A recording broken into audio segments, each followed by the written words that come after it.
tout le monde, bienvenue dans Ça déraille, l'émission qui parle d'un sport dominé par des abeilles, des guêpes ou des frelons. C'est comme vous voulez, vous l'avez compris, on va parler de la Vuelta, on va débriefer la deuxième semaine. Bon, une deuxième semaine un petit peu à sens unique avec donc cette Jumbo qui a tout dominé, une semaine difficile pour Remco Evenepoel.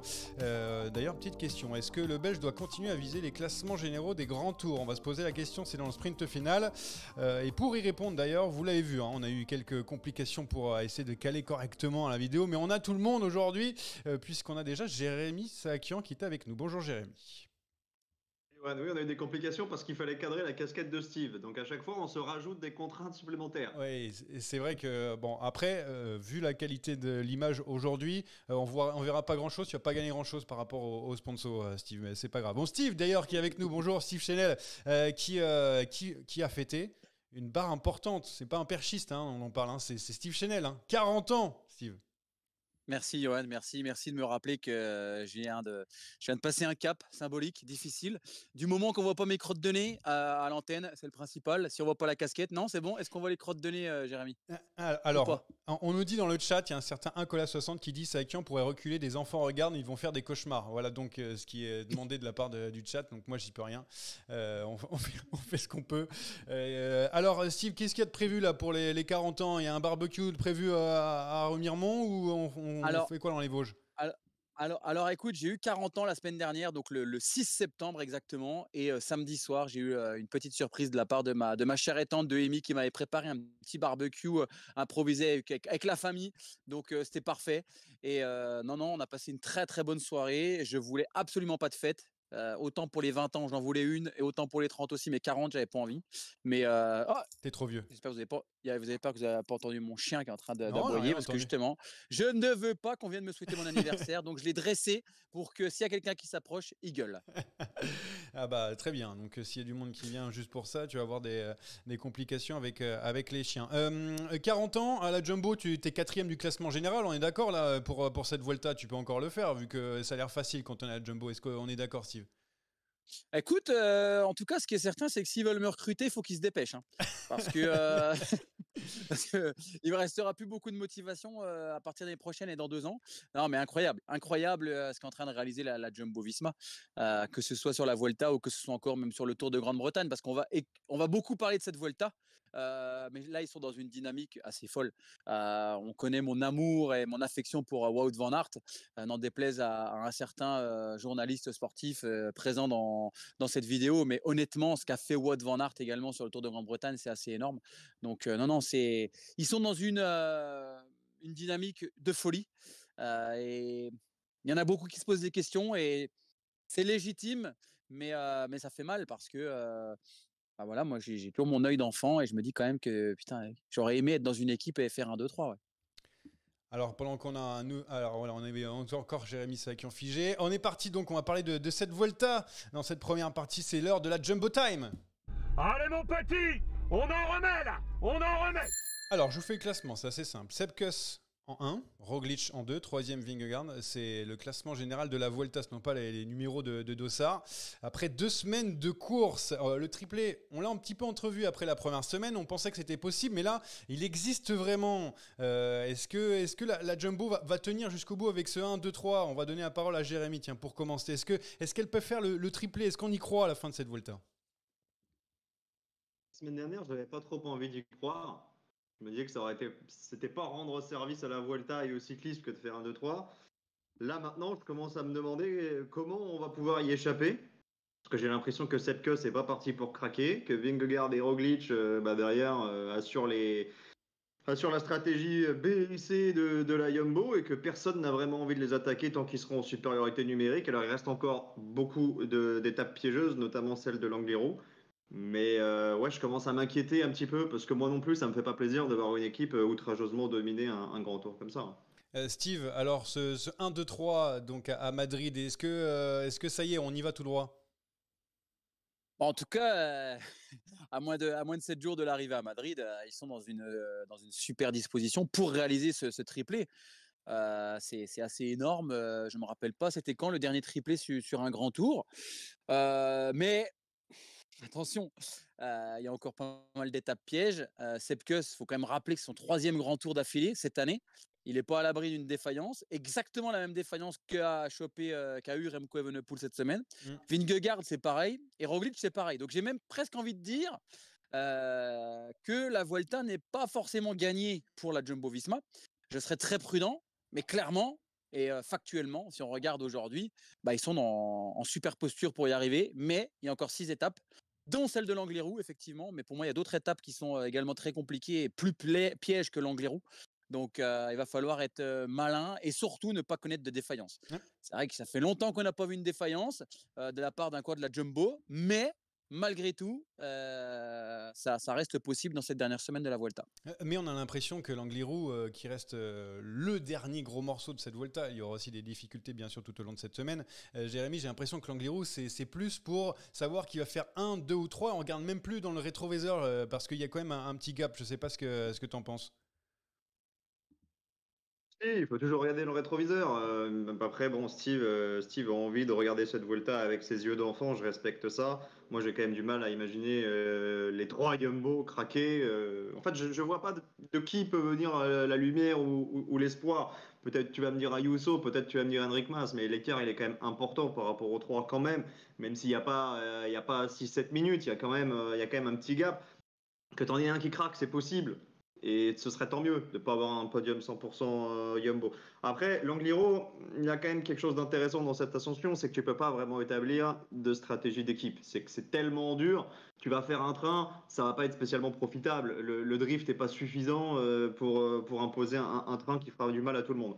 Donc je me dis, ce jour-là, on aura peut-être tout le monde à sa place. Et on aura peut-être une hiérarchie qui se fera à la pédale. Parce que une équipe qui domine, c'est une chose, mais une équipe qui choisit en plus l'ordre du podium, ça enlève tout l'intérêt sportif. Rappelle-toi de la Mapei sur Paris-Roubaix. La victoire, elle se jouait à la voiture à 10 bornes de l'arrivée. Personne n'a envie de revivre ça. Donc ouais, l'Angliru, à ce compte-là, sera l'étape primordiale. Maintenant, si tu veux essayer de mettre en difficulté la Jumbo-Visma, Steve a raison, il y a d'autres étapes propices, et notamment la veille de l'arrivée à Madrid. La veille de l'arrivée à Madrid, tu as 10 ascensions répertoriées, ça monte, ça descend toute la journée. Là, si tu veux mettre le feu, tu peux. Et il y a aussi quelque chose qui a bien aidé la Jumbo-Visma, Steve, c'est quand même la défaillance de Remco Evenepoel, parce que on pensait que c'était l'adversaire numéro 1, on voyait même que c'était l'adversaire numéro 1. Avec cette défaillance, la Jumbo, dans la tête, ça a dû faire un déclic en mode, ça y est, en fait, finalement, on est arrivé au bout de cette Vuelta. C'est presque un cadeau ce qu'a offert le Belge, malheureusement d'ailleurs. Ouais, mais attention, justement, attention à l'excès de confiance. Attention, il faut se méfier de tout le monde. Et moi, j'aimerais qu'on refasse un petit podcast de Saderail la semaine prochaine, après cette dernière semaine. Je suis pas certain, je suis vraiment pas certain qu'on va tout droit vers un triplé. Ils sont en mesure de le faire, mais je pense que si on regarde les derniers grands tours, est-ce que le podium du Tour de France, du Giro, le podium de la Vuelta l'année dernière était dessiné avant la dernière semaine? Alors, il y en a beaucoup qui vont me dire ah oui, là, oui, mais là, non. Il y a ce non. Et effectivement, Remco Evenepoel faisait partie de ces coureurs qui étaient capables de remporter la Vuelta, capables de bousculer un petit peu tous ces Jumbo-Visma. Mais moi, je pense qu'Enric Mas est en condition.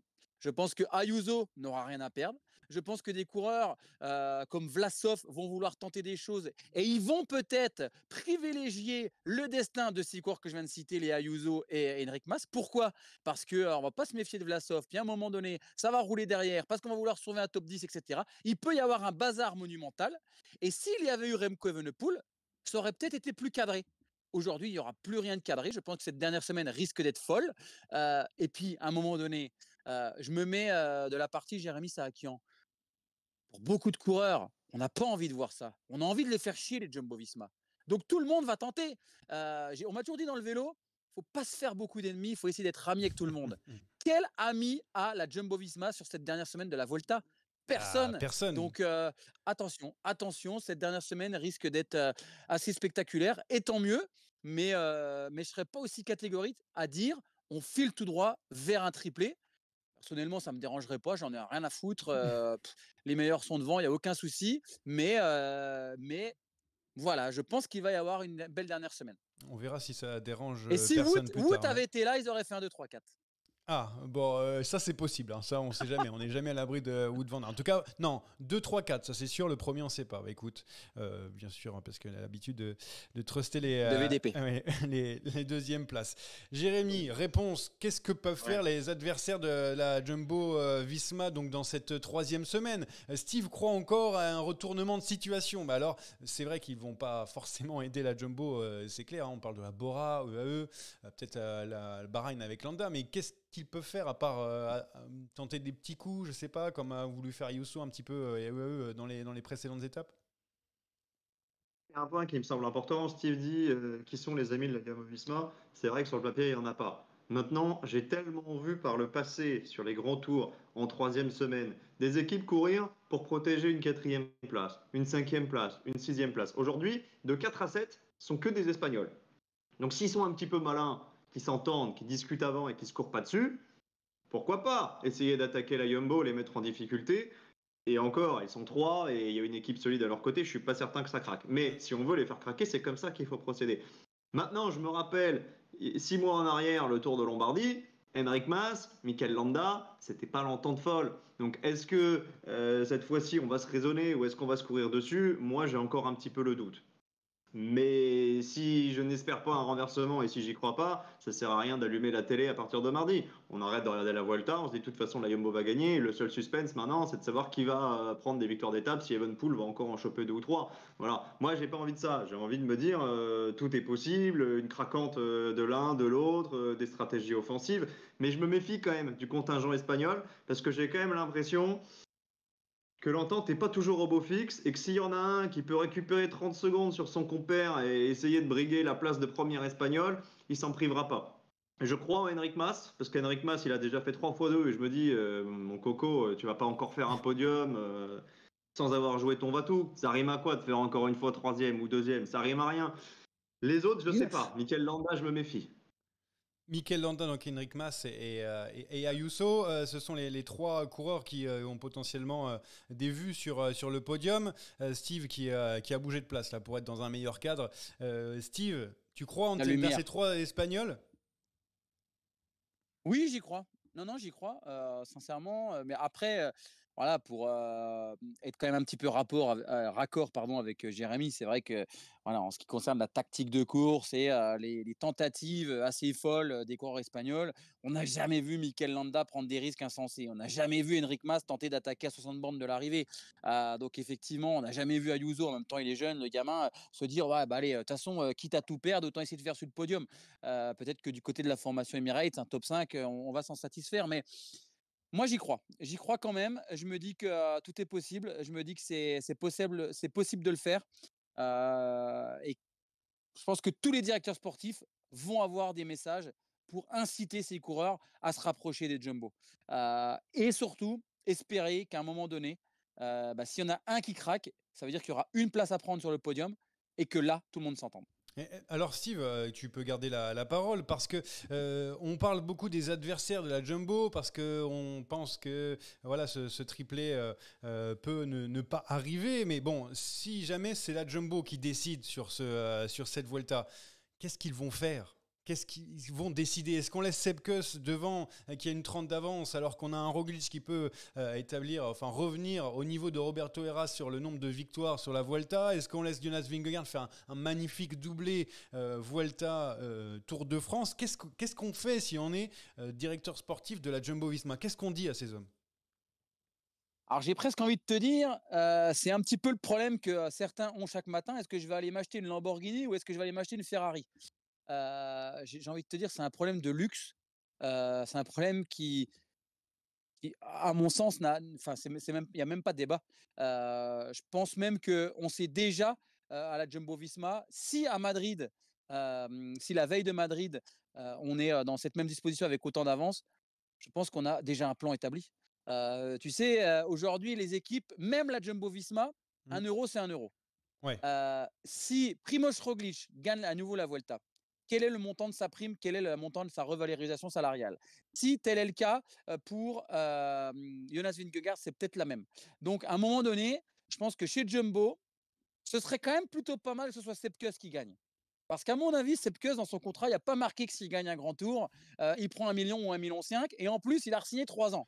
Donc, je pense que Sepp Kuss, s'il peut gagner la Vuelta, je pense que la direction, sportive ou pas sportive, machin, on préfère Vingegaard, machin. Non, non, non. Il y a une logique économique. Ploug, il va appeler, il va dire oui, si c'est Sepp Kuss qui gagne, c'est parfait. Ah bon, Jérémy, j'espère que tu tiens pas les comptes de la Jumbo-Visma. Essaye de nous enthousiasmer en disant c'est pas les comptes en banque qui vont faire le résultat de la Vuelta. S'il te plaît. Plusieurs facteurs. Steve, il parle comme un manager. Et le manager, il regarde effectivement les comptes, ça c'est sûr. Il regarde aussi peut-être la portée médiatique d'une victoire. À ce compte-là, c'est plus clinquant de gagner avec le vainqueur du Tour de France. C'est plus clinquant de gagner avec Roglic qui égalerait le record de Roberto Heras. Maintenant, sportivement, il y a quand même un argument qu'il va falloir étayer. C'est celui de l'implication de Sepp Kuss. Parce que Sepp Kuss, c'est son 3e grand tour. Steve l'a rappelé tout à l'heure. Le premier, il l'a fait pour Roglic, il l'a gagné. Le 2e, pour Vingegaard, ils l'ont gagné. Le 3e, il est en position de le gagner. Tu vas lui expliquer que finalement, on va de nouveau faire gagner l'un des deux autres. Il va l'avoir en travers de la gorge. Tu t'imagines, l'année prochaine, il aura toujours envie de donner autant de sa personne pour les deux autres? J'en suis pas certain. Alors oui, il s'en fout, Sepp Kuss, il s'en pas, fout. Steve. Il a l'occasion de sa vie de gagner. Si tu lui dis maintenant tu vas bosser pour les deux alors qu'il peut gagner, il s'en foutra pas. Au début de la Vuelta, il s'en serait foutu de terminer 25e. Aujourd'hui, à une semaine de l'arrivée, le premier adversaire, c'est Juan Ayuso, il est à 2,37. Donc il n'y a pas péril en la demeure. Il peut craquer, hein. Il peut prendre une boîte dans l'Angliru, il peut prendre une boîte n'importe quand. Mais si tu le sacrifies et si tu dis non, ce sera Roglic ou Vingegaard qui va gagner, à mon avis, il sera pas super content. Juste par rapport au débat d'avant, rajouter une petite précision, ils sont pas 3 les Espagnols, ils sont 4 parce qu'il y a Marc Soler qui est toujours dans le coup. Ouais, bon. Marc Soler, non, mais je vais pas revenir sur mes propos de la semaine passée. Je considère pas Marc Soler comme un prétendant. Par contre, Marc Soler, c'est le coéquipier de Juan Ayuso et tu dois t'en servir pour mettre le feu à la Jumbo-Visma. La Jumbo-Visma, c'est leur spécialité d'envoyer les seconds couteaux à l'avant pour faire paniquer les autres. Si tu n'utilises pas la carte Marc Soler, qui est en plus foufou, qui est capable de se cramer, qui est capable de partir à bloc dans le premier col de la journée, à mon avis, tu perds une opportunité de mettre en difficulté les autres. Mais bon, après, ça sera des calculs, évidemment, de chiffonnier. Il et est j'espère pas qu'on en arrivera là. Il est foufou, Marc Soler. Il est foufou. Ouais, magnifique. Un peu Non, je comme d'autres reviendrai. du roller de cyclocross, quoi. Qu'est-ce que tu en penses Marc Soler, il est foufou. Qu'est-ce que tu en penses de cette analyse, Steve? Donc, il faut garder Marc Soler dans la course, même si oui. quand même il a l'air en difficulté, hein, plus les jours passent. Oui, non, mais Marc Soler, évidemment qu'il faut s'en servir, effectivement, que lui, c'est un troublion. Il vaut mieux l'avoir avec soi que contre soi. Alors, même si des fois, il fait des conneries, et c'est vrai qu'il est un petit peu foufou, comme dirait Jérémy. Non, évidemment que Soler, lui, comme Sepp Kuss, il s'en fout. Lui, ce qu'il veut, c'est que les équipiers gagnent et qu'on soit content de ce qu'il fait. Ce sont des garçons, on le voit, qui ont tout le temps le sourire, qui sont assez... qui sont... en fait, qui résistent bien à la pression quand on les attend pas. Donc forcément, moi, je pense que Sepp Kuss, je vais être totalement transparent, je pense que Sepp Kuss, il va exploser. Mais voilà, j'ai pas envie de passer pour le méchant. Mais à mon sens, si Sepp Kuss remporte la Vuelta, n'a pas un jour sans, alors que son 3e grand tour d'affilée, je pense que Sepp Kuss, l'année prochaine, il y a 18 équipes du World Tour qui vont vouloir le signer et ce sera le coureur le mieux payé au monde parce qu'on ne peut pas faire 3 grands tours et c'est juste un truc de malade. Donc il a re-signé 3 ans. On parlait récemment des transferts dans le vélo. Je pense qu'il y a plus d'une équipe qui vont aller taper à la porte de Plougueux pour lui dire écoute, combien écoute Sepp quoi. Donc non, ça va être énorme. Et on verra. Ça va être une belle 3e semaine en tout cas. Alors, on a le meilleur équipier du monde qui s'est transformé en peut-être coureur le mieux payé du monde bientôt si jamais il y a un transfert qui se passe. Mine de rien, on s'approche quand même possiblement vers un triplé de la Jumbo-Visma. On l'a dit tout à l'heure, Steve a dit « Moi, ça ne me dérange pas de voir ce 1-2-3 de la Jumbo ». Jérémy, toi qui a peut-être un autre avis. Est-ce que c'est dérangeant pour le cycliste de voir que la Jumbo-Visma arrive à faire 1, 2, 3 déjà, gagner les 3 grands tours la même année, peut-être avec 3 coureurs différents, puis finir sur la Volta avec les 3 premières positions, avec 3 coureurs de leur équipe, mais c'est juste complètement fou. Oui, c'est mauvais. C'est mauvais pour le cyclisme pour plusieurs raisons. La première, déjà, c'est que ça nous tue le suspense. Et personne n'a envie de voir une Vuelta pliée avant les dernières étapes. Et évidemment, on a commencé un petit peu à en parler. Le doute commence à surgir. Ça instaure un climat suspicieux. Déjà depuis le Tour de France, depuis le chrono de Domancy. Mais malheureusement, ces doutes-là, on peut pas passer outre. Ça fait aussi partie de notre sport. Les questions, on se les pose. Aujourd'hui, on se les pose, mais on n'a pas la réponse. Donc, on ne peut que constater que certaines équipes sont supérieures aux autres. Mais pour prendre un petit peu le contre-pied aussi, parce qu'on n'est pas là pour rédiger un rapport accablant sur la Jumbo-Visma. Moi, cette année, j'ai pas la sensation que ce soit une année dominée outrageusement par Jumbo-Visma. C'est une année qui est dominée par 3 équipes. Par la Jumbo, par UAE et par Alpecin. Avant ce podcast, je me suis amusé un petit peu à répertorier les victoires World Tour de ces 3 équipes-là. À L3, on part du principe que la Vuelta, ça sera dans la boîte, soit pour la Jumbo, soit pour Ayuso. Je la compte comme une victoire d'une des 3 équipes. Les 3 grands tours, 3 des 4 monuments, le championnat du monde évidemment pour un membre d'Alpecin, Paris-Nice, Tirreno, le Pays Basque, la Catalogne, le Dauphiné, la Romandie, le Rhône-Poulenc Tour, la Flèche Wallonne, l'Amstel, le Grand Prix O3, Gand-Wevelgem à travers la Flandre, Bruges de Panne, Eschborn-Francfort et depuis hier le Grand Prix de Montréal. Toutes ces épreuves-là, World Tour, elles sont tombées dans l'escarcelle de l'une des 3 équipes. Donc non, il n'y a pas que la Jumbo-Visma, on a eu des duels d'anthologie parce qu'on a aussi des phénomènes. Mais le cyclisme, c'est pas Jumbo-Visma et les autres. C'est 3 équipes, éventuellement Remco en plus. Tu peux rajouter Pidcock, tu peux rajouter Ghana. Mais ce sont ces blocs-là, ces blocs équipes-là contre les autres. Donc il y a 2 divisions, il y a la Ligue des Champions et il y a la Ligue 1. Mais il n'y a pas que la Jumbo. C'est pas vrai. Ça, c'est une analyse de l'instant. Bon, alors Steve, qu'est-ce que tu peux rebondir par rapport aux propos de Jérémy C'est vrai qu'en fait, quand on voit cette domination à outrance, ça dégoûte parfois certains suiveurs qui disent le vélo voilà, est foutu, on va tout droit vers un problème, je ne sais pas. Est-ce que tu vois que cette domination à outrance ramène le vélo vers quelque chose dont on n'a pas envie, je ne sais pas? Je peux comprendre que ça agace et je peux comprendre qu'on fasse des rapprochements avec les années 90 ou autres, mais après, ça a toujours été dans le vélo. On a toujours voulu voilà, mettre en doute certaines performances, alors que bizarrement, on n'a jamais douté des 100 mètres de Usain Bolt qui mettait 10 mètres à tout le monde. On n'a jamais trop douté de Barcelone qui a gagné je ne sais pas combien de Ligue des Champions d'affilée. On n'a jamais trop douté des joueurs NBA, hein, de la Dream Team américaine qui mettaient des volées à tout le monde avec 30 points d'écart.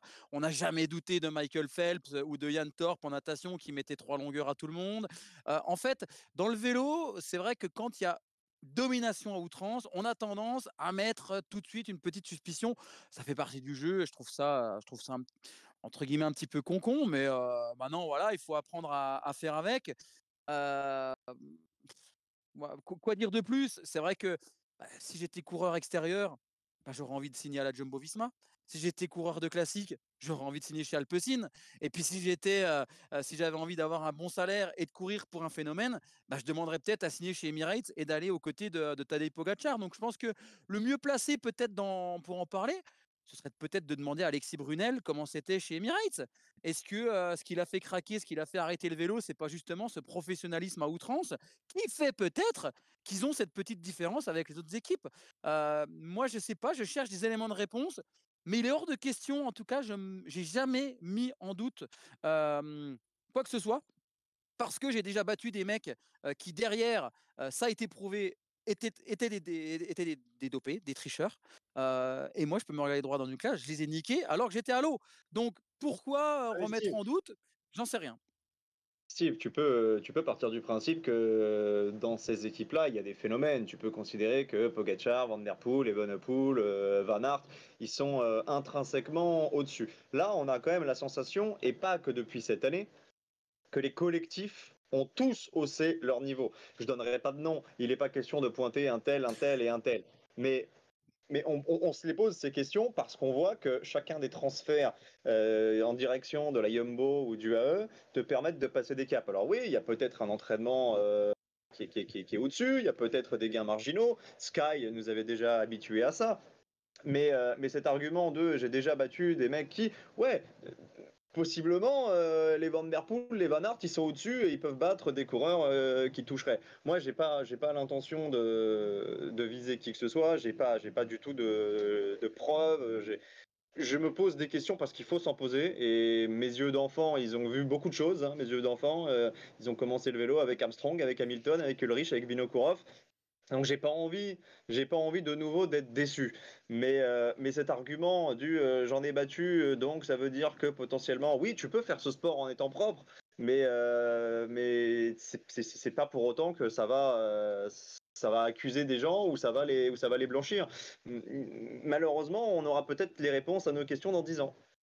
Tiens, d'ailleurs, il y a Et si dans 10 ans on n'a rien, on Tant aura mieux. vécu Bah, comme tant des mieux. cons avec des suspicions. Oui, bah Ouais, ça. mais regarde ce qui s'est passé avec Froome. Ce qui s'est passé avec Froome, finalement, c'est assez révélateur. On s'est toujours dit, on verra dans 10 ans. Bah, 10 ans après, pour l'instant, on n'a rien. Donc tant mieux, tant 10 ans mieux. après, Si on peut laver les suspicions, tant mieux. et 10 ans après, il est plus très en forme. Il est collé. Chris Froome, ouais. Le pauvre. Il est collé, mais ça, c'est depuis qu'il est passé dans sa déraille, à mon avis, depuis qu'il a vu Johan. Ouais, c'est un petit peu avant, il n'était pas si bien que ça quand même. Qu'est-ce que je voulais dire? Oui, je voulais revenir sur les propos de Jérôme Pinault sur RMC. Jérôme Pinault sur RMC. Non, Thibaut Pinot. Non, Thibaut Pinot. Ah oui, si tu veux qu'on parle de Thibaut Pinot, on peut parler de Thibaut Pinot, mais l'autre Pinot, ça m'intéresse pas trop. Alors, dopage mécanique. Il a parlé du dopage mécanique, donc potentiellement chez la Jumbo-Visma, qui pourrait faire cette petite différence dont on parle depuis tout à l'heure. Il parlait de dopage mécanique. Il disait aussi, on en a parlé aussi autour des bus, etc. et tout. Évidemment, il a apporté aucune preuve parce que sinon, on serait pas là en train de faire ça en 4e partie de cette émission. On aurait dit ça directement. Mais je sais pas quoi en penser de ça. Est-ce que c'est possible, Steve, toi qui connais quand même bien le vélo, parce que tu l'aurais peut-être mis sur les vélos de Cross Team Legend pour qu'ils avancent plus vite, tu vois. Non, est-ce que c'est possible d'avoir du dopage mécanique? Ouais, je pense que c'est possible. Par contre, les mecs, s'ils font ça, c'est des cinglés, c'est des malades, il faut les bannir à vie. Après, sincèrement, hein, pour être représentant des coureurs à l'UCI, je peux vous garantir, d'ailleurs, j'ai une réunion demain après-midi de 15h à 18h avec la commission des athlètes, etc. Je peux vous garantir qu'à l'UCI, ça cherche et qu'il y a effectivement des scanners qui sont posés, il y a des recherches. Donc, si les mecs, ils ont des moteurs, c'est qu'ils les cachent vraiment très, très bien. Donc, c'est que c'est des génies, hein, chapeau à eux. Par contre, c'est des enculés. Donc maintenant, moi, par contre, là où j'hallucine quand même, c'est que si vraiment ils en ont parlé dans les bus, pourquoi toutes les équipes ne demandent pas à ce qu'à chaque course, les vélos des mecs suspicieux, on les démonte et puis on prend les roues et puis on fait le nécessaire, puis on cherche. Je pense que voilà, à un moment donné, un doute, pas de doute. Bon, bah voilà. Après, voilà, ce qu'a dit Jérôme, j'ai écouté l'extrait. Bon, il est dans une émission Les Grandes Gueules où faut balancer, mais j'ai trouvé ses propos un peu durs, quoi. Sincèrement, j'ai vu des trucs. Ouais, mais moi j'ai vu des mecs qui tiraient des coups francs à 35 mètres, qui avaient une frappe d'assassin, et j'ai vu des trucs. Le ballon, il faisait comme ça. Roberto Carlos. Est-ce qu'on a analysé le ballon? On l'a analysé le ballon s'il n'y avait pas un truc dedans? Non, mais après voilà. Et soit on aime le sport et j'aime mon sport et j'ai pas envie de voir le mal partout. Soit effectivement, alors après peut-être que j'ai pas l'œil de l'expert non plus, hein, attention, hein, je me trompe et je me gourre peut-être totalement, hein. Mais non, pour moi, si les mecs vraiment ils ont des moteurs, c'est des cinglés, les gars. Et eux, faut les bannir. Faut les bannir absolument. Et c'est clair que on peut se poser la question, et c'est pas à nous de nous poser la question. Et c'est l'UCI qui se la pose, et c'est les organisateurs. Et croyez-moi, ils font le nécessaire pour, s'il y a le moindre doute, enlever ce doute. Ouais, on parle de magnétisme aussi dans le chat, hein, c'est la type qui donne cette Moi aussi, info. Moi aussi, j'ai été voir un magnétiseur pour m'enlever les amygdales, et ça a marché. Et Anthony Nicolas dit on n'a qu'à donner les puissances de tout le monde, comme ça serait réglé. Mais ça, c'est pareil. Alors Tonio, je l'aime. Mais moi je pense que le problème que si on donne les puissances de tout le monde, il y en a toujours un qui va dire 414 watts, c'est impossible, il aurait dû faire 411. Et en fait, on va se baser sur des chiffres à la con. Peut-être que le wattage, peut-être que l'étalonnage n'aura pas été bon. Donc moi, je pense que c'est une connerie. Je pense que c'est une grosse connerie de vouloir donner absolument les watts.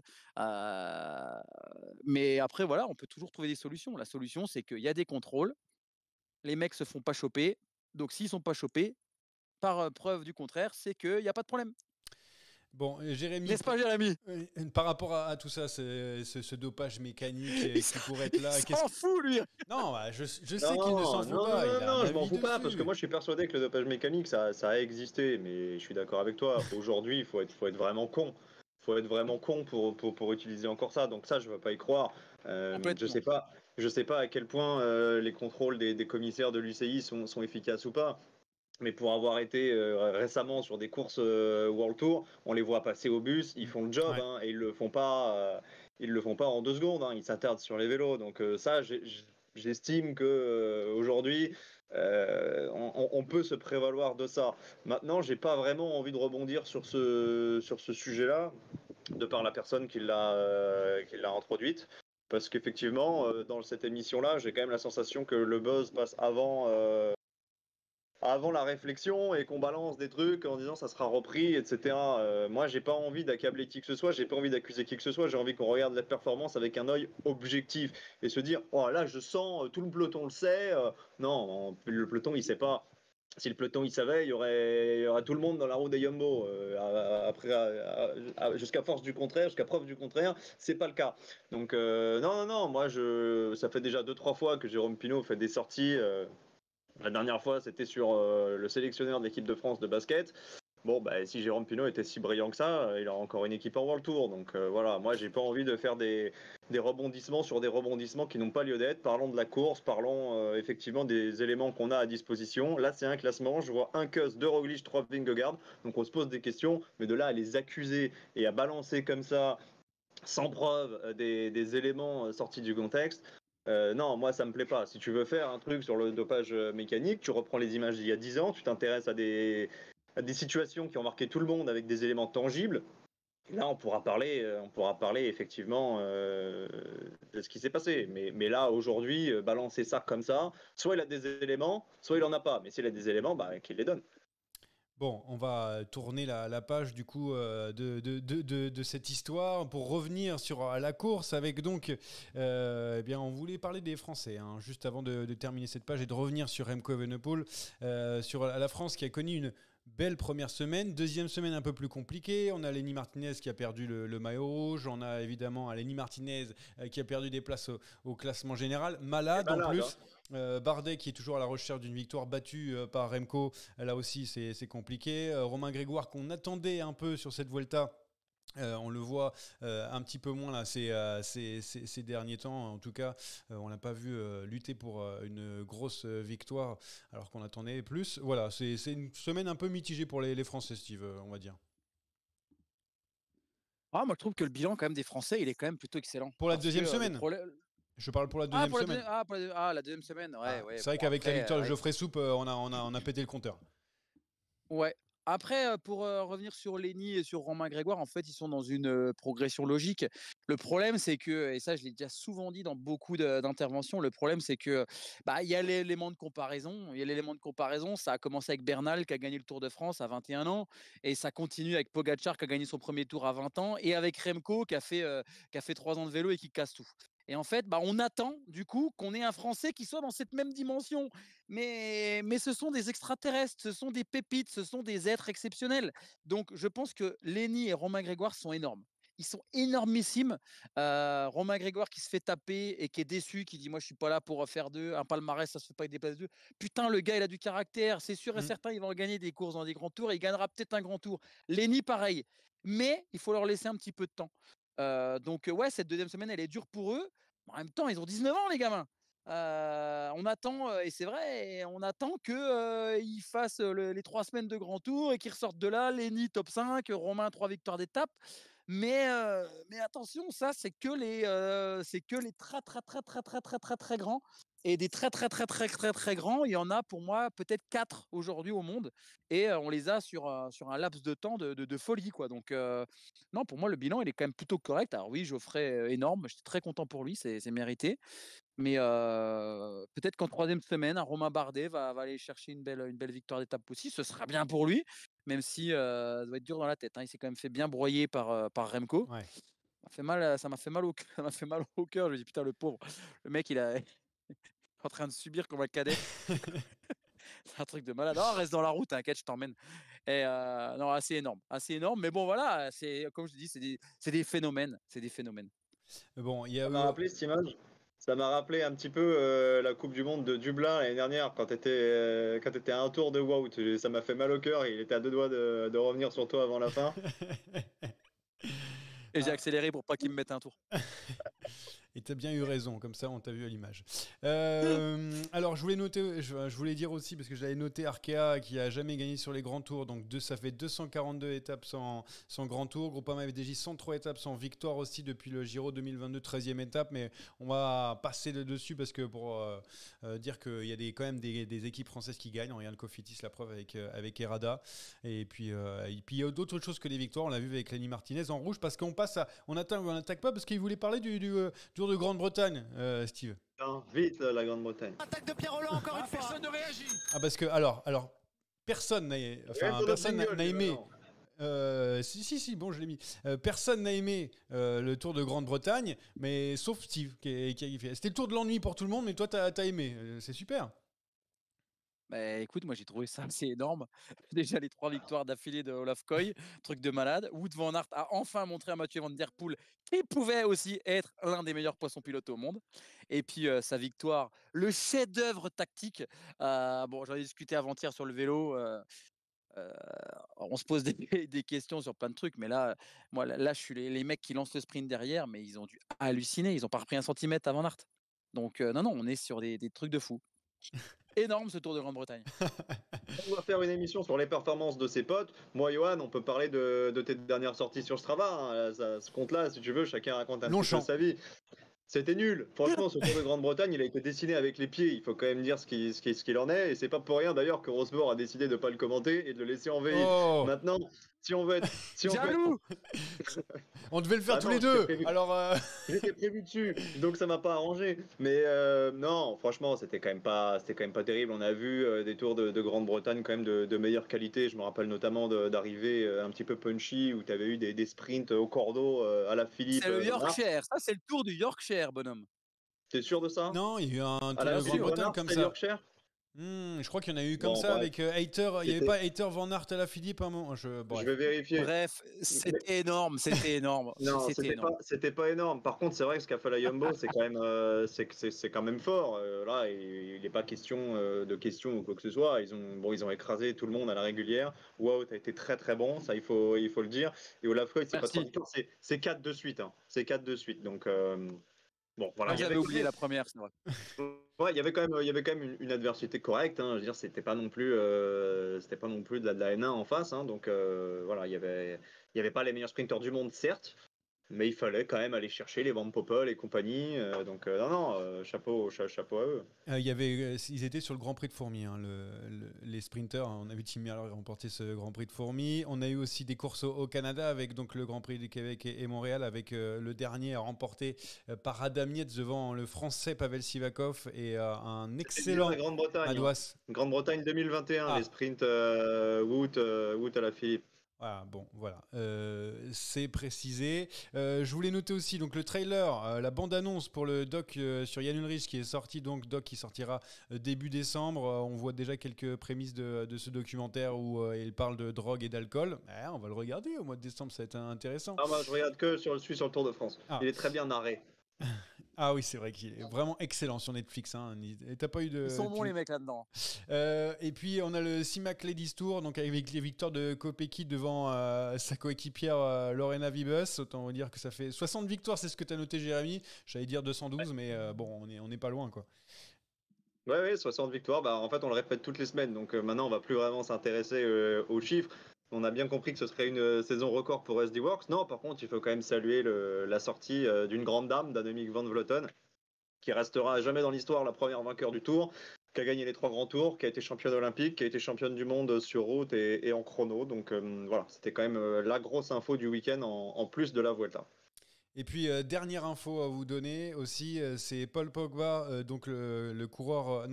Non, le footballeur qui a été pris à la testostérone. Pardon, excusez-moi, je me suis trompé de truc. Non, c'est parce que je l'ai vu tomber, c'est incroyable. Et donc, si tu veux, Steve, je te le donne. Je sais pas si tu as l'info. Suspendu parce qu'il a pris la testostérone. Voilà, Paul Pogba. Je te le dis. C'est voilà. tombé quand ça? C'est tombé il y a pas très longtemps. Hein. Testé positif à la testo. Et provisoirement. Ah, parce qu'il y a des contrôles dans le foot? Je sais pas comment. Pour se faire avoir. Comment il s'est fait niquer? Je sais pas. Surtout que, pour ceux qui regardent le foot, Paul Pogba, dernièrement, dans son équipe de la Juve, il joue 20-25 minutes, quoi. Donc, c'est un peu comme si les joueurs de l'OL étaient positifs, quand on se dirait vraiment à quoi ça sert. Hein. Ah, voilà, ok. Donc, ça fait des pics en direct. Comme ça, c'est parfait. Tiens, et si on revenait sur le vélo, on va parler de Remco Evenepoel, ça vous dit? Bah oui, parce que l'heure tourne. Oh le coup de tête! Oh le coup de tête de Marco! Oh le deuxième coup de tête de Rencho! Oh que ça c'est pas bien! Donc de retour sur les routes de la Vuelta où on a vu cette semaine un homme s'effondrer, c'était en France en plus. Remco Evenepoel a donc failli sur l'étape du Tourmalet, éjecté de la course au général. Et donc cette question que l'on pose immédiatement, hein, ça paraît logique. Vu qu'il a failli en France, il ne faut pas qu'il aille sur le Tour de France 2024, Steve. C'est bon, on a compris, là. Il a été une fois en France, il s'est planté, c'est bon, c'est fini. Oui. Les Pyrénées, c'est sûr, c'est pas un massif qui lui convient. Voilà. Non, mais c'est vrai. Alors c'est rigolo. C'est rigolo parce qu'on peut effectivement se poser plein de questions.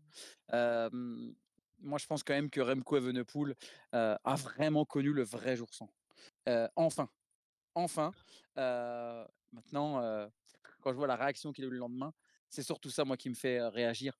C'est que je suis admiratif de la réaction qu'il a eu le lendemain, du coup de pédale qu'il a eu le lendemain, psychologiquement, d'avoir certainement été le coureur peut-être l'un des plus abattus la veille et de réussir à faire ce qu'il a fait. Non, mais il est énorme. Remco, pour moi, il fait partie de ces 4 mecs qui sont sur une autre planète. C'est des mecs d'une autre dimension. Justement, on se pose. Les 3 autres Tadej Pogacar, Wout van Aert, Van der Poel. J'ai dit au hasard. Ah, ok. Non, voilà. Pas Vingegaard. Non. Mais là, il a déjà 42 ans, Vingegaard. Il doit avoir 27-28, je crois, pour Jonas. Non, la question que je voulais poser à Jérémy, parce que Steve parle de jour sans, mais est-ce que c'est pas aussi une démonstration de ses limites en haute montagne pour Remco? Parce que c'était vraiment la première étape où il y avait beaucoup d'ascension, quoi. La question, elle se pose forcément, mais cette étape, on le savait d'avance qu'elle serait piégeuse pour Remco. Alors, on dit beaucoup de bêtises, surtout moi.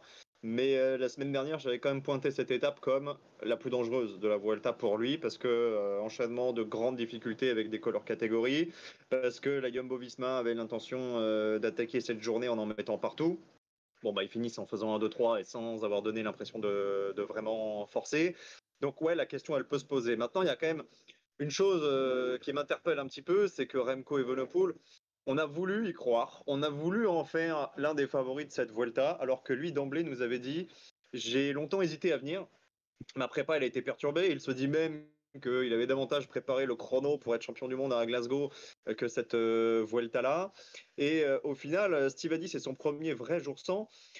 C'est son premier vrai jour sans depuis qu'il a ce statut-là. Mais sur son premier Giro, il avait quand même explosé sur une étape qui était une étape, pas de transition, mais qui n'était pas une étape de haute montagne. Et il avait laissé, je ne sais plus exactement combien de temps, mais c'était au-delà des 10 minutes. Donc ce Remco-là, on l'a déjà vu en difficulté. Là, par contre, c'est vrai que sa réponse, elle nous donne de l'espoir pour la suite, parce qu'un Remco qui n'est pas victime du Covid, un Remco qui prépare un objectif, on a vu ce que ça donnait l'année dernière sur la Vuelta. Alors certes, il a fini légèrement sur les rotules, il était peut-être un petit peu moins costaud sur la fin de Vuelta qu'un Enric Mas par exemple, il a bénéficié aussi de l'abandon de Roglic, mais il allait la chercher cette Vuelta. Donc moi j'ai envie de le revoir, j'ai envie de revoir Remco avec une meilleure préparation, avec une meilleure équipe, avec Mikel Landa à ses côtés, peut-être d'autres. On verra ce que dit le mercato. Et ouais, sur un Tour de France avec Pogacar, avec Vingegaard, où il court peut-être un petit peu plus à l'économie. Mais tout ce qui s'est passé sur cette Vuelta va lui servir. On parlait tout à l'heure de Martinez. Remco Evenepoel, il n'est pas beaucoup plus vieux. On a tendance à l'oublier. Et malgré son palmarès, il est encore dans l'apprentissage. Donc moi, je n'ai pas envie de parler de limite. C'est sûr que cette étape-là, on en reparlera. Quand on fera un podcast l'année prochaine avant le Tour de France, on se dira ouais, mais attention, Remco Evenepoel, il a toujours un jour sans, il n'y a pas de garantie, voilà. Mais il donnera une réponse comme il a toujours répondu, parce qu'à chaque fois que Remco est tombé, il s'est toujours relevé et brillamment. Il y a quelques voix quand même qui s'élèvent pour dire et pour demander à Remco Evenepoel d'arrêter de jouer les classements généraux sur les grands tours parce qu'il est capable de belles choses, on l'a vu sur les courses d'un jour, on le rappelle qu'il est quand même juste champion du monde et qu'il a remporté Liège-Bastogne-Liège et qu'il peut venir sur un grand tour pour... oui, pas que, évidemment. Il peut venir sur un grand tour pour viser des étapes ou pour viser autre chose. Voilà. Est-ce que Steve, toi, tu as envie de le voir arrêter de viser ses classements généraux où il a l'air de s'épuiser et peut-être que voilà sur le Tour de France 2024 face à un Pogacar ou un Vingegaard ce sera un petit peu court notamment en haute montagne. C'est quoi ton avis par rapport à ça? C'est certain que si il prend trois danses d'affilée sur le Tour de France l'année prochaine et puis sur le Giro 2025, il va se poser la question parce qu'il faut quand même rappeler, autant j'ai des doutes sur le triplé de Jumbo-Visma à l'arrivée de la Volta, autant j'ai moins de doutes sur le fait que Remco Evenepoel va aller chercher et le maillot par points et le maillot de la montagne de la Volta. Donc la Volta sera quand même pas si pourrie que ça pour le Belge pour une journée où il prend 25 minutes. Donc je pense sincèrement que Remco, bien évidemment, va continuer à se concentrer sur les grands tours. On rappelle, il a gagné que la Vuelta. Il n'a pas gagné le Giro, il n'a pas gagné le Tour. Il a 23 ans, il a Liège, il a gagné la Classica San-Sébastien. Il est évidemment dans une équipe qui a envie de retrouver de sa superbe sur les grands tours. Donc je vois mal quand même Patrick Lefebvre lui dire écoute, l'année prochaine, c'est quoi? Tu vas au Tour, tu dégueules 20 minutes au bout de 3 jours et après tu vas chercher des étapes. On sait que dans la culture cycliste, le classement général du Grand Tour fait partie des choses à aller chercher. Donc Evenepoel, à mon avis, ne lâchera pas le classement général des Grands Tours, sauf s'il prend 3-4 danses d'affilée. Et là, on se posera la question. Jérémy, mais il ne se prendra pas 3-4 danses d'affilée. Jérémy, toi, t'en penses quoi? Tu Entièrement aimerais d'accord. ou tu préférerais donc il continue à jouer les premières places du général sur les grands tours? Et juste avant que Jérémy parle, alors bien évidemment que pour beaucoup de suiveurs et surtout beaucoup de coureurs dans le peloton, ils préféreraient que Remco reste pour le classement général. Parce que là, la dernière semaine, il va leur casser les couilles un truc de fou. Il est Oui, capable c'est d'aller sûr. gagner 4 étapes. Bah oui, Bah oui, c'est ce bah qu'on ça a c'est remarqué. sûr. Il sera là devant tout le temps pour les échapper. Par contre, pour collaborer, c'est comme avec la Jumbo derrière, dans le peloton. Là, pour collaborer avec Renko, c'est difficile. Vas-y, Jérémy, ton avis. Alors, et Steve a entièrement raison sur quasiment tous les points. Le seul où je vais mettre un tout petit doute, c'est sur le maillot vert, parce qu'il reste encore 2 étapes pour sprinter avec plus de points attribués. Et Caden Groves a encore un petit peu d'avance. Donc, depuis que la Vuelta a modifié son barème, c'est quand même un tout petit peu plus à l'avantage des sprinters. Mais après, non, il est encore loin d'avoir tout démontré, toute l'étendue de son potentiel. Moi, je te l'ai toujours dit dans ce podcast, j'ai toujours considéré que Remco était avant tout un coureur de classique. Et je continue de le penser. Mais sur les dernières années, on s'est aperçu que les coureurs de grand tour étaient aussi très souvent les meilleurs sur les classiques et que maintenant, l'un n'empêchait plus l'autre. Les Christopher Froome, les Contador, les Schleck, bon, Schleck a gagné Liège, mais on les voyait quand même très très peu sur les classiques. Maintenant, la tendance, c'est de les voir un petit peu partout. Et tant que ça n'empêche pas Remco d'aller jouer la gagne sur Liège, peut-être en Lombardie, je ne sais pas s'il poussera jusque-là, je ne suis pas au fait de son planning, pour la fin de saison, tant que ça n'empêchera pas d'aller jouer sa chance au mondial sur la Classica San Sebastian, finalement, ça posera pas de problème. Parce que Remco, il fera toujours le planning qu'il aura envie de faire et ça ne l'empêchera pas de préparer ses objectifs. Mais non, le voir sur les grands tours et le voir sur le tour, évidemment que tout le monde en a envie et que ça doit être une priorité dès l'année prochaine. Parce que Remco Evenepoel, c'est peut-être le meilleur coureur du monde. En tout cas, c'est pas loin. Ça l'a été l'année dernière. Et les meilleurs coureurs du monde, on les veut sur la meilleure course du monde. Et alors, juste dernière question, Steve, par rapport à ça. Au Tour de France 2024, bon, on fait fi de ce début de saison. Est-ce que tu le mets sur un même pied d'égalité que Jonas Vingegaard, Pogacar, au moment d'entamer ce Tour de France 2024 avec une préparation normale pour Remco? Voilà, tout se passe normalement, on va dire, et les trois sont alignés lors de la première étape. Je vais être honnête, j'aurais envie de te dire non. Mais si le parcours qui va être dévoilé au mois d'octobre nous sort 2 chronos et qu'on a peut-être 50 ou 60 bornes de chrono, ouais, je le mets sur le même pied d'égalité. Ça va dépendre du parcours. Moi, je pense que tout le monde s'enflamme et je reprendrai les propos de mon ami Jackie pendant le tour. Quand Vingegaard a mis je ne sais plus combien au deuxième au chrono, Evenepoel, il lui mettait encore peut-être même 40 secondes dans la tronche. Donc, ça veut dire qu'il mettait encore les autres à plus de 4 minutes. Donc, voilà, je pense que on verra ce que dit le parcours au mois d'octobre. Et Remco sera ou non mon favori suivant le parcours, suivant le tracé. T'es Jérémy. pas d'accord, toi, avec le chrono, hein? Alors, Mais non, si, non, non. Non, mais je suis pas si, du tout d'accord. mais si, mais si. Mais si, mais excuse-moi, t'es qui? T'es Madame Irma pour nous dire avec certitude qu'il aurait mis 30 Tonio, il me secondes l'a à tout le dit. monde? Tonio, il me l'a dit. Ouais, Tonio, il te l'a dit. Il a déjà mis 7 secondes au kilomètre à Van Aert. Donc s'il avait remis 30 secondes de plus à Vingegaard, il partait en MotoGP avec Valentino Rossi. Donc à un moment donné, si tu veux, il faut un petit peu doser aussi. On saura jamais, donc ce débat, moi je vais pas rentrer dedans. J'aime pas du Mais tout. si. Ok, bon, il aurait mis 4 minutes. Il aurait mis Oui. 4 minutes à Vingegaard et comme ça, le débat, il est terminé.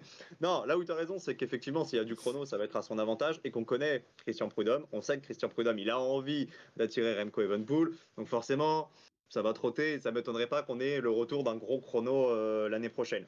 Le mettre sur un même pied d'égalité, pour moi, c'est pas du tout envisageable, dans la mesure où les deux autres ont déjà gagné 2 fois le Tour de France. Et ça, que tu le veuilles ou non, c'est une expérience capitale au moment d'aborder le Tour. Et puis, il y a aussi la question de son équipe. Je te l'ai brièvement évoqué tout à l'heure. C'est bien qu'il y ait Mikel Landa, ça ne suffira pas. Il va falloir continuer de se renforcer. Parce que les armadas UAE et Jumbo, quand elles visent, pour l'instant, Cataneo, il reste pas bien longtemps avec Evenepoel. Van Wilder, visiblement, il va falloir demander des infos à James, mais il a envie de jouer aussi un petit peu sa carte personnelle. Donc, moi, j'ai quand même 2 doutes. Voilà, c'est l'expérience. Et l'expérience d'un tour, c'est primordial. Et c'est l'équipe. Mais à l'horizon 2-3 ans, j'ai pas de contre-indication. Il n'y a pas de raison pour moi qui pourrait empêcher Evenepoel d'être considéré comme le co-favori. Bon, voilà, on aura fait le tour de Remco Evenepoel, donc il va sûrement faire le Tour de France 2024. On ne sait jamais ce qui peut se passer en 2024. On va découvrir, bien sûr, le tracé dans peu de temps maintenant. Ah, puis attends, je viens de voir sur Pro Cycling Stats, ça a été mis à jour. Finalement, ce serait 5 minutes qu'aurait pris Evenepoel à Domancy sur Vingegaard. Donc tu vois, on était en dessous des estimations. Oui, bien sûr. MotoGP, par contre, je suis désolé, je suis obligé de te couper. Enfin, j'ai failli te couper plutôt. C'est plus Valentino Rossi maintenant, c'est Bagnaia, etc. Voilà, c'est juste pour toi. Comme ça, Bagnaia, il s'est pris une belle pelle, si tu as suivi là, il y a 2 semaines, donc on va pas le voir après. Ah, mais c'était les Français, merde. Ouais, bon, Zarco, Quartararo. Il y a Quartararo aussi. Ouais, voilà. Bon, il est niçois, il a rien à voir avec les Vosges pour le coup. Bon, on passe au quiz parce que là, il faut. Vas-y. Bientôt, il va faire nuit, il va être 3h du mat. Il fait déjà Ce nuit. quiz est une dictature orchestrée par moi-même. J'ai pas compris la question, c'est. Il fait nuit, mais chez moi, il fait beau. Voilà. Et dans vos cœurs aussi, j'espère qu'il fait très beau. Voilà, je sais pas pourquoi j'ai dit ça, Jérémy prend la parole. Bon, comme on est avec 2 très bons grimpeurs, quelqu'un qui n'a jamais fait le tour et l'autre qui est tombé dans la montée du Galibier, je vous ai préparé un quiz sur l'Angliru. Voilà, l'Angliru qui est au programme de cette semaine. Il y a 8 questions et comme d'habitude, il y a une seule possibilité de réponse par personne, sauf à la dernière. La dernière, je vous expliquerai, elle est un petit peu particulière. Johan, évidemment, tu nous dis si ça trouve dans le chat avant que vous trouviez. Donc 8 questions sur l'Angliru. La première, elle va être très simple. L'Angliru a été mis sur le programme de la Vuelta en 1999. C'est Jiménez qui s'était imposé. Quel est le premier étranger à s'être imposé au sommet de l'Angliru? Sommet de l'Angliru, c'était un Italien. C'est Fabio Aru. C'est pas Fabio Aru. Ah, ça doit être plus vieux alors. Steve, t'as le droit de parler. Alors, t'as dit italien, il y a eu du Schleck dans le chat. Donc, ah ouais, l'italien Schlecki alors peut-être. Schlecki, ouais. Steve, il veut nous faire croire qu'il a la bonne réponse, mais que le son ne marche plus. Regarde, c'est quand même exceptionnel. Anthony l'aura déjà trouvé depuis longtemps grâce à Pro Cycling Stats. Bon, personne ne l'a. Donne-nous la nationalité déjà. Bah, il a dit italien, mais c'est terrible. Moi, je sais pas, je vais dire un Basso. Piepoli. Mais tout ça, t'avais déjà dit Aru de toute façon, donc c'est perdu. Piepoli, c'est pas bon non plus, mais c'est un coureur qui a couru avec Piepoli, c'est Gilberto Simoni qui s'était imposé en 2000. Putain, je l'avais dit pendant ma coupure. Bah ouais, c'est quoi. Allez, je te mets 4 points du coup. Deuxième question. En tenant compte, puisque c'est un petit peu dans le thème du jour, de la disqualification de Kobo, un seul coureur vainqueur à l'Angliru a ensuite remporté la Vuelta au cours de la même édition. De qui s'agit-il? Froome. Non. Ouais, vu qu'il a été disqualifié, Froome, ça doit compter dedans. En vrai, non, je sais plus s'il avait fini deuxième. Il y a un seul coureur dans l'histoire qui a gagné à l'Angliru et à la fin au classement général de la Vuelta la même Nibali. année, c'est qui? Qui? Nibali. Nibali. Alors, c'est pas Nibali et tu n'as qu'une seule proposition par réponse, je te rappelle. Alors là, je sais pas, je vais dire Roberto Heras. C'est pas Roberto Heras. Est-ce que quelqu'un dans le chat a marqué? Alors non, le dernier c'était Bettini de Acola, et là, Acola a dit Contador. C'est Contador. Donc le point pour Anthony Nicolas, Attends, effectivement, mais- Contador en 2008, parce que Contador Bravo, a gagné Tonio. 2 fois. Il est bon, Il a gagné en Tonio. Il est bon, 2017, mais il Tonio. a gagné également en 2008. Troisième question. En 2021, la Vuelta avait proposé l'ascension cousine de l'Angliru, dont le sommet est situé à 4 km à vol d'oiseau du sommet de l'Angliru. Comment s'appelle cette ascension? Non, mais il faut Alors que je là, prenne alors de là, géo, le mec. alors là, attends, t'as parlé à deux grands grimpeurs, 4 km le cousin, c'est... Il y a une autre ascension très dure dans les Asturies, dont le sommet est situé à 4 km à vol d'oiseau du sommet de l'Angliru. Autant vous dire, c'est vraiment à côté. C'était sur la Vuelta 2021. Comment s'appelait cette ascension? C'est l'Anglira. C'est bien tenté, mais c'est le cousin, c'est pas la sœur. On n'est pas au big deal là. Hein. J'ai aucune idée. Et le chat, j'ai confiance en le chat. Ce Non, soir, non. je sais pas Alors pourquoi. le chat, il y a surtout Anthony Nicolas qui répond avec un ami sont en train de s'envoyer des trucs, rien à voir. Je préfère pas lire. Bon, c'est perdu. C'était l'Alto del Gamoniteiro. Oh, bah, Voilà. Ah, bah, ça, oui, ouais, bah, évidemment. Super évidemment. simple en plus. Justement, qui avait gagné cette étape? C'est la 4e question. Ah non, mais ça va. 2021. Attends, faut trouver un mec qui a gagné en 2021. Alors, je vais vous donner un. Qui ça? Haru? Non, c'est pas Haru. Je vais vous donner un indice, donc tu vas pouvoir rejouer. C'est un coureur qui a beaucoup changé d'équipe, notamment en raison de ce qui se passait sur la Vuelta. Beaucoup changé d'équipe ces dernières années. Quelle équipe? Bah, je vais pas donner les noms, mais il y a eu des histoires avec lui, ce qui l'a obligé à passer d'une équipe à l'autre, et maintenant il est plus en Europe. Ah là là, c'est Mancebo. Non, c'est en 2021. C'est parce que je sais pas pourquoi. C'est parce qu'il a un vieux. C'est un coureur plus jeune. C'est Miguel Angel Lopez qui s'était imposé avec Movistar. J'étais pas loin avec Mancebo. Ah, je l'avais. Question 5. Pour l'instant, vous êtes quand même un petit peu nul. Ah ouais, clairement. Kenny Elissonde, c'est le seul Français vainqueur à l'Angliru en 2013. Oui. Ce jour-là, il avait devant c'était qui? Qui avait fait 2? Bah, je dirais Horner parce que. Horner, c'est Horner voilà, effectivement qui était deuxième. Yvette Horner, putain, Yvette Horner a fait du vélo. entre deux coups d'accordéon. Deuxième point pour Johan Tritz. Question numéro 6. Parmi les membres du top 10 actuel de cette Vuelta, donc à date, vous prenez les 10 premiers, qui s'était le mieux classé au sommet de l'Angliru lors du dernier passage de la Vuelta, avec la victoire de Hugh Carty? Solaire. Non, c'est pas Solaire, tu as perdu. Bah, c'est pas Kian, ça c'est sûr. C'est pas Remco, ça c'est Solaire. sûr. Roglic, il avait pris un petit éclat, mais. Tonio. Henrik Mas est toujours dans le coup. Henrik Mas avait fait 3e et malheureusement il y avait Vlasov qui était 2e mais juste derrière Hugh Carty. Ouais. On n'est pas bon. 7e question, toujours 2-0 pour Johan Tritz. Ce jour-là, le jour de l'ascension de l'Angliru en 2020, un Français portait un maillot distinctif. Qui? Bouchard. C'était 2019 Bouchard. Bah, c'est Mollard. Mais c'est pas Mollard, c'était Guillaume Martin qui était le meilleur grimpeur de la Vuelta. Oh, j'ai complètement zappé ça. Oh alors, là messieurs, là, c'est terrible. Il y a 2-0 pour Johan. Martin Lespois de Julien question... Lafosse. Julien Lafosse Foudre qui l'a donné dans le chat. Je préfère comme ça, je le dis. Voilà, il l'a donné. Alors ça fait 2 pour Johan et 2 pour le chat. La dernière question, elle est un petit peu particulière parce que vous avez la possibilité de marquer beaucoup plus de points, mais elle est très dure. Vous aurez un nombre de réponses illimité, mais avec un seul joker, c'est-à-dire que dès que vous me donnez deux mauvaises réponses, vous ne pouvez plus jouer. L'Angliru culmine à 1558 mètres d'altitude. Citez-moi des ascensions hors catégorie en France dont le sommet est plus bas. Et à chaque fois que vous en donnez un bon, vous marquez un point. Non mais Steve, vraiment, t'en as un toi déjà qui te vient à l'esprit? Puy de Dôme. Le Puy de Dôme. Oh là là, je suis battu déjà. Je le vois pas du tout. Le Puy de Dôme, ça fait un point pour Steve, un deuxième point et tu passeras en tête, puisque la dernière question prévaut. La planche des belles filles. La super planche des belles filles. La super planche des belles filles, c'est pas hors catégorie. Donc tu n'as plus de joker, Johan. À la prochaine bêtise, tu auras perdu. Julien Lafosse a dit la même chose que moi d'ailleurs. Il a éliminé, lui, c'est éliminé. Le glandon. Non, c'est ton joker, le glandon. Le glandon est beaucoup plus haut. Le glandon titille les 2000. Bon. Il y a des ascensions très connues. Il y en a qui le sont moins, mais il y a des ascensions quand même très connues. Hein. Je vais dire le petit ballon. Je suis dans les Vosges. Le petit ballon, c'est pas bon, évidemment.